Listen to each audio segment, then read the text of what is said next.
বাথরুমের ভিতর প্রবেশ করে ভুলেও 5টি কাজ করবেন না, এতে আপনি বিপদের সম্মুখীন হতে পারেন।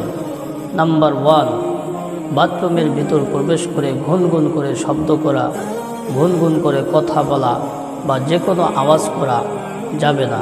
এটা আমাদের দেশে অনেকেই করে থাকে।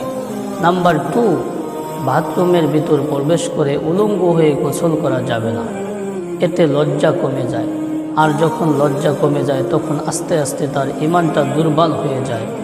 নাম্বার 3, যে বাথরুম এবং গোসলখানা একজাস্ট, এমন গোসলখানায় প্রবেশ করলে গোসল করার জন্য তখনও দোয়া পড়তে হবে, বিসমিল্লাহি আল্লাহুম্মা ইন্নী আউযু বিকা মিনাল খুবুসি ওয়াল খাবাইস।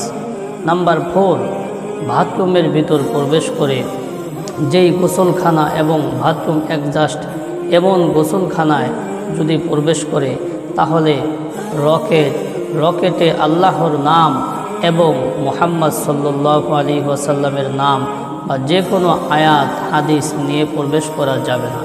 নাম্বার 5, যেই বাথরুম এবং গোসলখানা একজাস্ট রয়েছে এমন গোসলখানায় প্রবেশ করলে সেই গোসলখানার ভিতরে কোরআন তেলাওয়াত বা যে কোনো আয়াত হাদিস তেলাওয়াত পাঠ করা যাবে না।